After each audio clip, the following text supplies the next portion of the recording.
That is true, they are struggling for rights. But nevertheless, when we come and ask the basic question about the position of women in the world, in the Muslim world, I think the conservative views are dominant than say the liberal ones in Comas really. So in that case, I think in many parts of the Muslim world we see that again they are not really in a way true to the Quranic spirit. They are not true to the attitude of the Prophet Muhammad. But you are referring to the Quranic spirit and the attitude of the Prophet Muhammad. Oh yes. You want to say that if the Muslim world would be following that spirit and that example, that there would be a basis for the improvement of rights of women and their emancipation. Definitely, I have no doubt about that. Could you explain that if you agree with that? All, you know, I have the impression that we're talking about Muslim movement and women as if the Muslim movement were something of the men. I'd like to point out that there are a lot of prominent women in Islamic movement, leaders and so on and so on. That is men and women. The other thing that I would like to say that the Muslims, call them Islamists, call them Muslim, whatever, the Muslims in general now, more and more, they are sick and tired of having the West as a reference. They want to make the improvement within their own system, including the right of the women. Now, if somebody is come telling me and look, say what's in Paris, going on in Paris, I have 100 things to say about how women in Paris are miserable and I don't want my women to be like them. But can you separate in that manner the Muslim world from the rest of the world? Isn't it true that Islam exists everywhere, also in the West? That's why the Islamic message is for the whole world, not only for Muslims. So why to separate the Muslim world? The right that I would like the Muslim women to have, I would like all the women of the world to have, Muslim or non-Muslim women for that matter. And this is really the greatness of Islam. The Islamic message is not for Muslims only. If we say that robbing is wrong or killing is wrong, robbing is wrong, whether Muslims or non-Muslims, etc. If women have to have their rights and have to be protected also, whether they are Muslim or non-Muslim, this is a general truth. And that's why this is the universality of Islam. And we Muslims, we feel that really we have a better message to give. Yes. We don't have anymore any hang-ups about being second fiddle in ideas around the world as our parents were or our grandparents maybe 50 years ago. This is it. And I think this is a positive attitude. This is good for the world because now the Muslims have a little bit more confidence to contribute to the solutions of their problems. They should be encouraged and helped in doing so.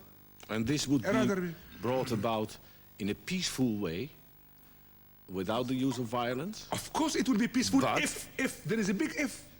If you're going to oppress the people, deny them the right to defend themselves, deny them the right to talk, deny them the right to have their political rights, deny them the right to be equal like anybody else just for being Muslim, they're going to be violent and they have the right to be so. So how, Professor Hassan, should the people obtain their political rights in order to create the basis to realize this emancipation? I think that the only way that you can do that is by engaging in different forms of dialogue. I think that there are two ways of conflict resolution. One is by talking or through dialogue, the other one is through violence. And I think that so long as the dialogue option is open, that it is much more likely to be effective. But unfortunately, sometimes that option doesn't exist. And also I would like to say, respond to what has been going on around this table in the last few minutes, and that is to say, you know, I've lived for the most part of my life in the West, and I know from my own experience that women in the West are also oppressed.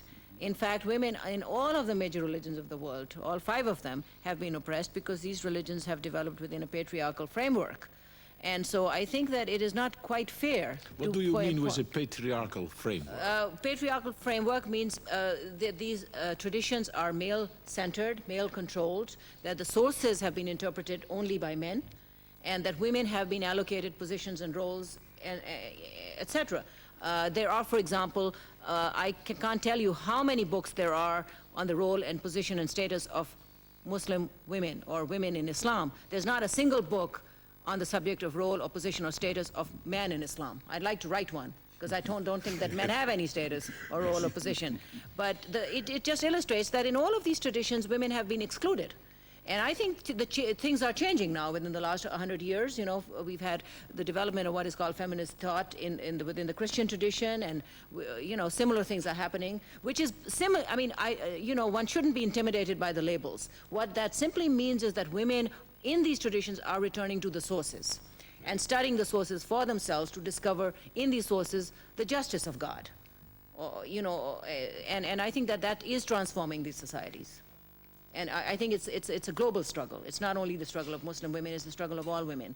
And I think that I see the signs as being very positive. This last point is very important because even if you go to the original sources, unless you interpret the sources in the light of modern questions, of the questions that we are facing, human rights and so on and so forth, we will not be successful. Going to the sources itself is not really the source of the solution of the problem. But does Islam allow space enough for different ideas and different opinions? You just mentioned the subject of human rights. One of the great fighters for human rights, Mr. Mahmoud Taha, was, if I'm not mistaken, executed for having written a book in which he defended, in his own way, from his own perspective, the human rights on the basis of the Islamic sources. No, it was completely politically motivated. You know, when Numeri wanted to play the role of a new imam for the Sudan, he wanted to have some cards with the Sudanese people. He took him and hanged him in the name of religion, as well as he took two poor men in the prisons of Durman, cutting their hands because they were thieves, without knowing that those who have smuggled $400 million abroad are the real thieves. Again, you know, pluralism in Islam is inherent in Islam. Islam is a religion of reason, of freedom, of pluralism, and so on. كلكم راد وكلكم مردود عليه. That means the saying of the Prophet, everyone can answer and can be answered back. That means pluralism is in the heart of Islam. We lost this pluralism which existed before because of monopoly of power and in the name of the state. But pluralism, different schools of law, of thought, and so on, the right to differ is one of the major Islamic human rights. Again, now we have a lot of secular ideologies of modernization in the Muslim world, liberalism, communism, socialism, nationalism. Why not also Islamism? For an open dialogue, and then let everyone present his blueprint to the masses and let the masses choose. And then this is really, then freedom and democracy are not the monopoly of the Western value system, but they are there in every culture, maybe in different forms. But we have to make a distinction between Islamism and Islam. Islamism is an interpretation, can be an interpretation of Islam, not Islam itself. So you have different kinds of Islamism. There is only one Islam, but you may have different kinds of Islamism. There is only one Islam. This, I think, Professor Iden, is a very beautiful concluding remark. My highly esteemed colleagues, thank you very much. Thank you. We have seen and we have heard our colleagues pleading for a conciliation, a good cooperation between Islam and modernity, for emancipation of women, for recognition of political rights of citizens, all this on the basis of the authentic sources of Islam. Thank you very much. Thank you. And we hope to see you again during the next discussion, which will focus on the position of Muslim minorities, especially in the Western world. Tot volgende week. Dan kunt u kijken naar deel 3 van de toekomst van de islam. Assalamu alaikum.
Assalamu alaikum.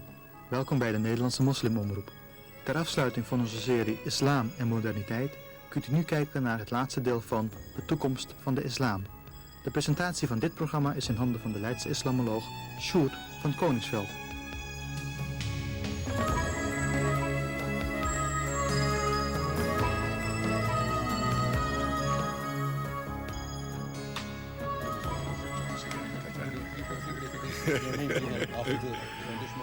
Islam and the West. Can they become friends? Can a peaceful and harmonious coexistence of Muslim minorities in the West with the Western societies come about? Or will they develop the bitterness of their age-old animosity? Will stereotypes and prejudices from the Western parts foster new forms of animosity? What will be the future of Islam in the Western part of the world? During this discussion, 4 prominent scholars from the Muslim world will share their views with us on these subjects.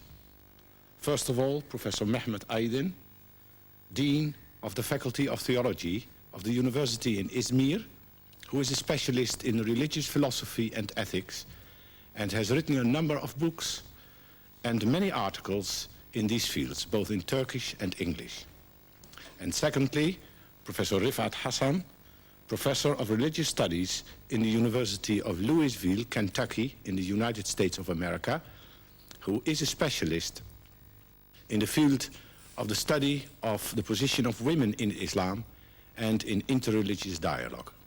Professor Hassan, who is of Pakistani background, has authored a number of books and articles in these fields.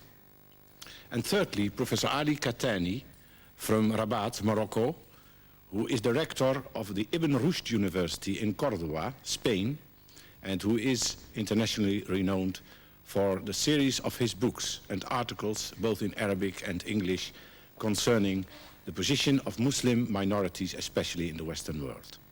Last but not least, the professor of philosophy, the dean of the head of the Department of Philosophy of the University of Cairo, Professor Hassan Hanafi, who is worldwide known for his publication on philosophy and Islam, especially with reference to the values of modernity. Professor Hanafi, allow me to put in front of you an age-old Western stereotype, and that is that the Western world is not regarded by Islam as a friendly place, and Muslims should not really live there.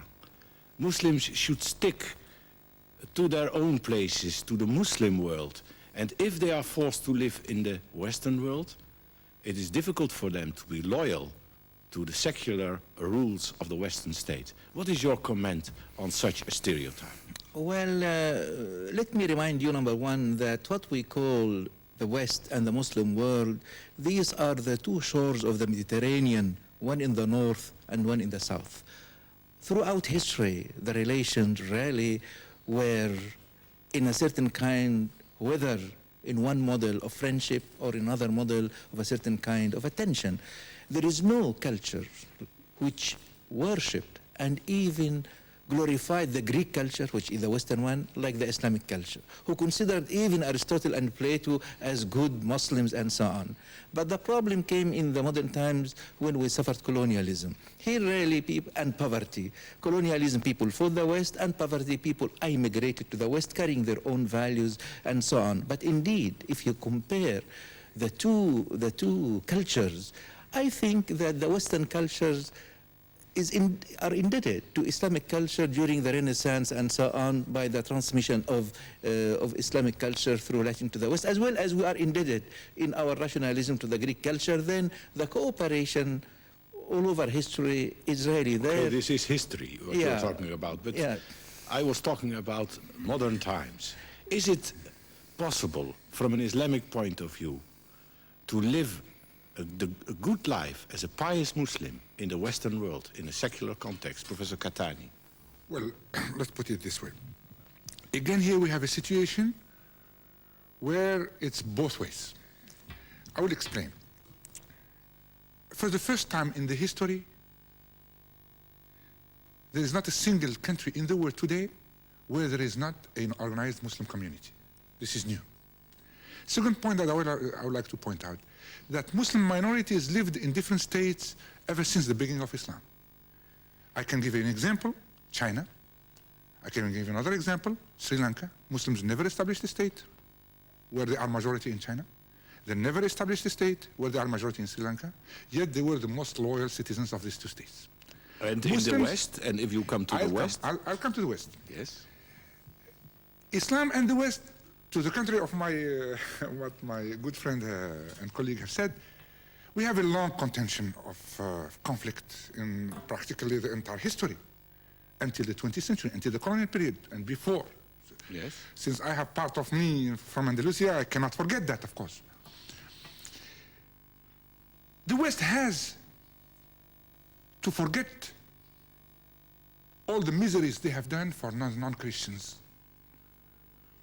That they have done to the Jews, worse they have done for the Muslims in the past. Worse. The West, as it stands today, is different from the West as it used to be 100, 200, 300 years ago, where the only Muslim who could be accepted is a slave or a convert by force. I feel that history has shown us that if a minimum of acceptability of Muslims in a country is guaranteed, guarantee of worship, guarantee of acceptability, equality with other citizens, there is absolutely nothing inherent in Islam that will prevent a good Muslim from being a good Dutch, for instance, or a good French, or good. And this is, I see, that is, if we are witnessing now the birth of new communities in every single European country. That is a chance for Europe and a chance for Islam in the same time. Because I can't, personally, I can't see any inherent, and I can give example from the past if you want me to do so, inherent contradiction between being Muslim and living in a society that is open, acceptable, accepting Islam. Of course, Islam could not survive in a Catholic Spain, for instance, where the only citizen that could survive there should be Catholic. So this means then, perhaps, Professor Hassan, that the fact that Western states are secular and that there is, to different extents, a separation between religion and state really creates great chances for Islam. Is that true?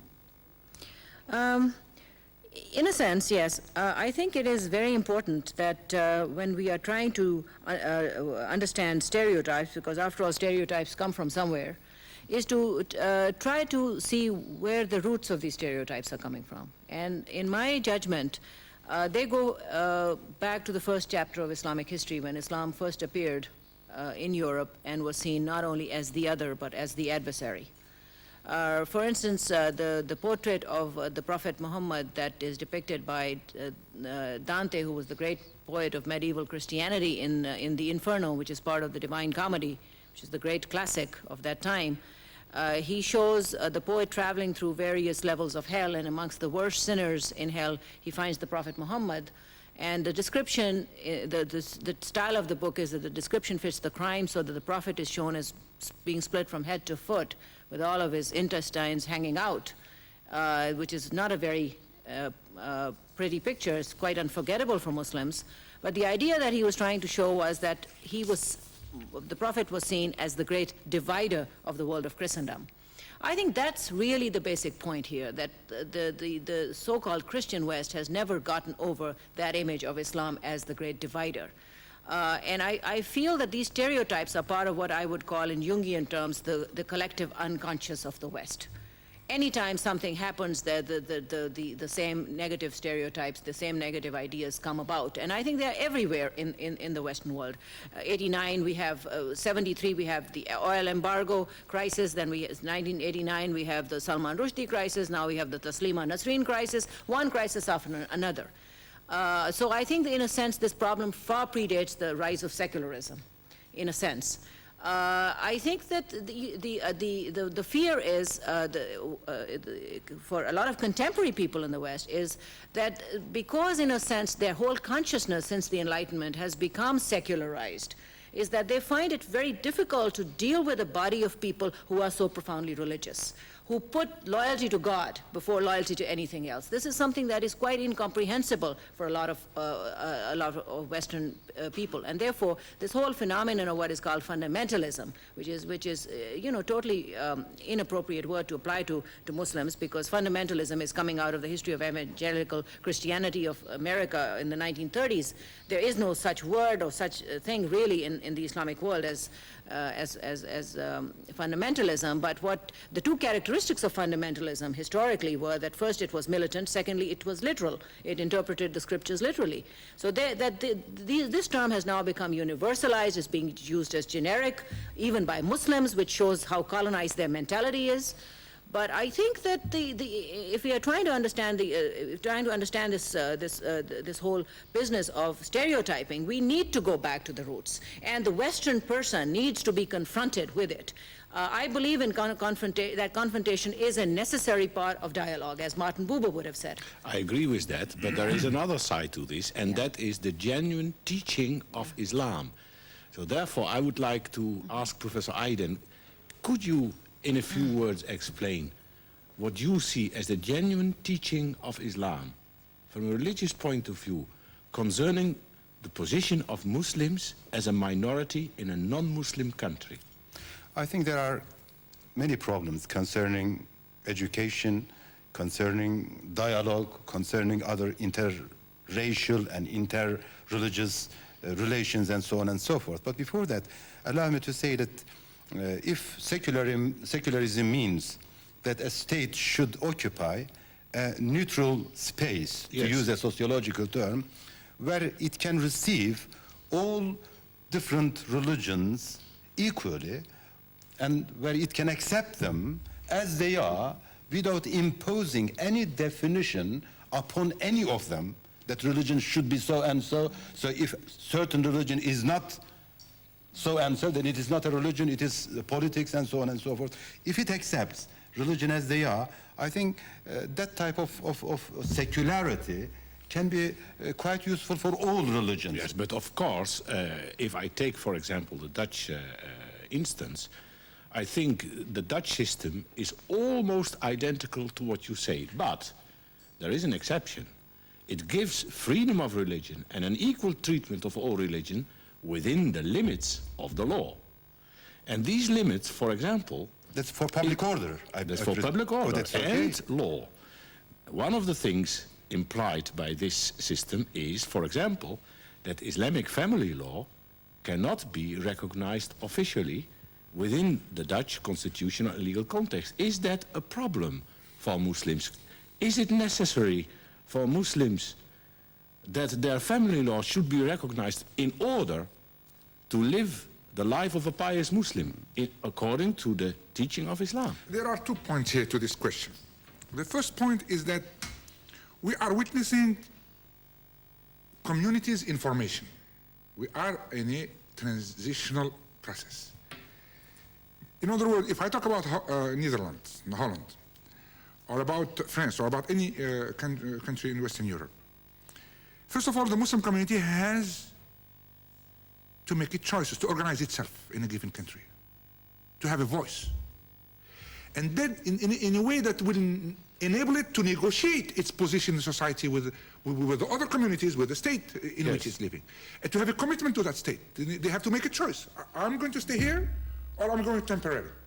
In other words, part of that negotiation is its rights, what it is willing to accept as a community, and what the majority is willing to accept or not to accept. Yes, but it is already... If I talk about the law, the Islamic, the example you have shown, yes, I don't see any contradiction really between Muslim law and, let's say, Dutch law, because Dutch law might not accept, for instance, 2, 3, 4 wives. But as a Muslim, it is not a necessity for me to marry 2 wives. yes. If I can't marry a second wife, I will not marry a second wife. It's not a big deal. Inheritance laws, everyone in the West, I think, can write their own will. Well, as a Muslim, I write my will the Islamic way. There is nothing in contradiction with the Dutch law, for instance, to do that. If it is accepted by your inheritance. If it's accepted by my inheritance. In other words, if I have an organized Muslim community, These are problems that could be discussed. They are not basic problems. These are not basic problems that will make being Dutch and Muslim contradictory. I had a basic problem, for instance, 200 years ago, in a society that will not accept Muslims at all. Yes, of then course. I should not be here in the, for instance, Muslim communities have been exterminated in Italy, they have been exterminated in Spain, they have been exterminated in Portugal, and they have been exterminated as late as the 20th century in a place like Crete, for instance, in Greece, in many other places, in Ukraine, in Crimea, until the 20th century have been exterminated. So, Muslim being rejected, that is the problem. Not whether the Muslim will be loyal citizens in a country where they live, they have to happen. Where they might be perfectly originally from that country, they don't have necessarily to be immigrants. There are a lot of people who converted to Islam or reverted to Islam in these countries of Western Europe. And Professor Hanafi, there is a big debate in various Western countries going on about the problem of the dependence or the independence of the Imam and the importance of this in relation to governments of states in the Muslim world. As a philosopher and as a specialist in Islam, do you believe that the best way an Imam can function and should function in the West would be that he is independent from a government, from any government, and also from governments in the countries in the Western world, in the Muslim world? What is your opinion? The imamate is a complete independent function from all existing political regimes all over the Muslim world. He is expressing only his religious consciousness and expressing the mass interest of his local community, speaking on issues touching their lives, like their interrelations, like their extra relations with the larger community in which they are living. Yes, but if I may interrupt you, you are saying this, but I can assure you that there are many examples of the interference of governments of Muslim countries with even within the mosques and pressure upon the imams exercised. This is no secret. So if you say the imamate is an independent function, perhaps you want to say should be, but the reality is otherwise. And my question is, how should we change this situation for the better? Well, the reality is double, because even within the Muslim world, you have two types of mosque.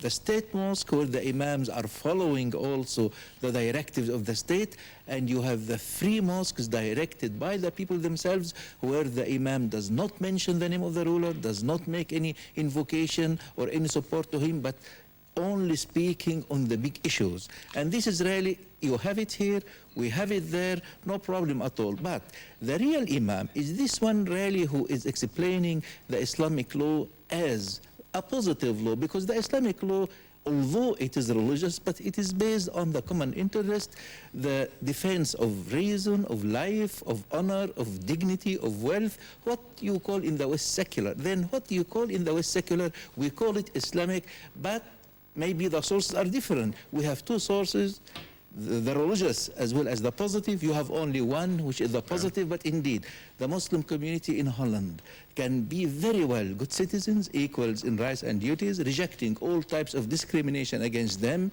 in pay, in jobs, in health, in education, and so on, and sharing in the common project of Netherlands. If there is a problem of unemployment, of development, of big national cause, they are a good citizens in it. I think this is clear. Professor Kettani, you know the reality of many communities in the Western world. What do you have to say on this? I have been involved myself in a very successful experience. Maybe it's a good example. And this is the organization of the entire Muslim community of Australia. Muslim community of Australia started like in here, with communities formed, etc. And I worked with the Muslims there. And we organized the communities territorially in every state of Australia, establishing Islamic Council. And then the different councils of all the states, establishing the Australian Federation of Islamic Councils that represent all the Muslims of Australia. And are they free from the supervision they are completely free from the supervision of any state anywhere. And that's why the Muslim of Australia and the state of Australia recognize them, help them in this, etc. What I want to say here, in Western Europe, there is a hypocrisy of the Western European states. And I explain. Since the communities in Western Europe are in formation and they come from different Muslim countries, it is obvious that the government of the Muslim countries want to keep control on their citizens here. All right? And therefore they try to do that in all fields, including the religious one. If I look at the problem in terms of I'm Muslim, and Muslim means universal, not in terms of nationalistic, whether belong to one country or another. It is in the interest of the Muslim community in a given state, if they are going to stay there, they're not going to go home, they're living there, yes, to establish their own institutions that will be controlled in Islamic way by themselves and not by any state, whether the national state or other state. And therefore, in this, like they did in Australia, this process of developing their own institutions is handicapped by forces that I just mentioned. Now, where the hypocrisy comes, when the national state, when the state in a Western European state collaborates with the national state to keep a thumb on the Muslim community and prevent it from organizing, for instance. And you don't mind if I give examples, I hope. One brief example, please, because I would like to hear the opinions of your colleagues as well. One brief example, for instance, let me take Belgium, next neighboring state. Belgium recognized Islam. And recognizing Islam means so many rights the Muslims will get, like the Catholics and the Jews, etc. Yes. Yet these rights the Muslims are not having all of them. Why? Because they say they did not organize themselves democratically and present representative. Yes. Yet the government recognized the Islamic Center in Brussels to represent all the Muslims, yes, which is under the control of a foreign country. Yes. In other words, this is a hypocritical situation. If the state of Belgium would allow the Muslims to organize, they would have elected their own representative, and then they will have their rights. This is a clear example. At this point, I would be very curious to hear the comments of Professor Iden, especially as, of course, the Turkish government follows a very active policy in sending out imams to mosques in Western countries, including the Netherlands. So is this, what do you have to say about what you just said? Well, what do I have to say about this? I think it will be this. To begin with, the nature of interference and the nature of dependence might mean many things. If there is a political interference, if a certain government wants to interfere with religious affairs, say in Netherlands, in order to get the votes of the Turkish community who live in Netherlands, that is bad. But if you have a well-organized religious service in the country, where we have in Turkey, for example, an extremely organized religious service, so if they are deprived of the benefit of this structure, of this service, I think the situation might get worse. But yet, if I may interrupt you, yet there are also many Turkish mosques, also in the Netherlands, I'm going to say, who are not agreeing with this state interference and who regard this as an infringement of a political nature on their religious life. I think those who say that are more political and under the influence of the politics of little groups than the ones, I'm really trying to be honest, yes, on this issue. Because as far as I know, the government is not really bothering about the political situation here. They are not bothering about the little political difficulties and problems and so on and so forth. But those who are mainly political, I mean, those groups who are mainly political, they want to have an independent mosque, they want to have independent imams. They can have imams, of course, I am not against them. But what happens is this, that they are more, in a very narrow sense, they are more political, those mosques are more political than the ones that are ruled, so to speak, by imams who were sent by the government. I think in this case, as far as the Turkish experience is concerned, government interference is positive, is constructive. And the other one is... But Professor Hassan, leaving apart this very precise issue, looking at the future, what would be the best training for an imam serving a Muslim community in the West? Should it be a training based in the Western countries itself? Can you give us your expert opinion about this? I would say so. I think that it is time that Muslim communities in the West came to terms with the fact that they are now a part of various Western countries, and that they have to evolve, a sort of indigenous Islam. Like there's got to be a Dutch Islam, there's got to be a Belgian Islam, a French Islam, instead of saying we are importing Turkish Islam into the Netherlands or Turkish Islam into Germany. I think that this is part of what we referred earlier to as the gap of the generations. The first generation immigrants find it impossible to leave behind their national or ethnic identities. But I think that for Muslims who are born and bred in the West, it's a totally different situation. But I feel very strongly that the imams of the future should come from the local communities. They should be part of this, the local scene, and that because they understand this situation much better. Yes. And, well, I can assure you that, for example, but this holds also true for other Western countries. For example, the Dutch legal system fully opens the possibility to create a theological faculty for Muslims to train imams. But always there should be some kind of organizational structure, as referred to by Professor Kettani, which could negotiate with the government on behalf of the Muslims in general. And one of the problems is, and this holds true perhaps for all Western countries, that we see great difficulties, perhaps except for Australia, but we see great difficulties in unifying Muslims in order to achieve this goal. And this means, and we come here to our last subject, this means that we are facing several obstacles against the acquisition of equal rights. Perhaps you could say that the Western constitutional systems, in principle, would give and grant equal rights to several religions. But the fact is that Muslims do hardly obtain these equal rights for a number of obstacles. Could you comment on these obstacles, Professor Kettani? Well, here I see differences from one country to another. Let me compare Netherlands, Holland to France, for instance. France, they made a whole uproar about the hijab. Now, The veil, you are talking about the headscarf. The headscarf. Now, the headscarf is no problem in Australia or in the United States or anywhere else. It would be a crazy thing to think about, even.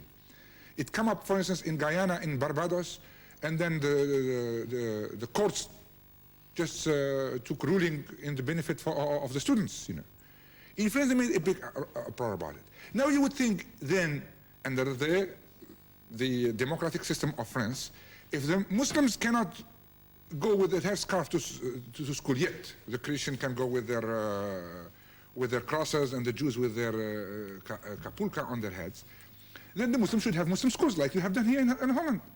Yet the French establishment look with horror at the possibility of having Muslim schools across France. In other words, there is a lack of acceptability of Islam as such yet. We want Muslims to get organized, yet we don't want them to get organized. We are hoping somehow that Islam will disappear. So, Professor Hanafi, we see that there are various kinds of obstacles against the acquisition of equal rights. We see obstacles related to the Muslim communities themselves, and obstacles related really to the society at large. Lack of acceptance of Islam. I mean, stereotypes of Islam and hatred of Islam even. Which kind of factors would, in your assessment, be most important in blocking this process of the acquisition of equal rights? The ones caused and related to the Muslims themselves, or to the societies at large? It is really the daily practice.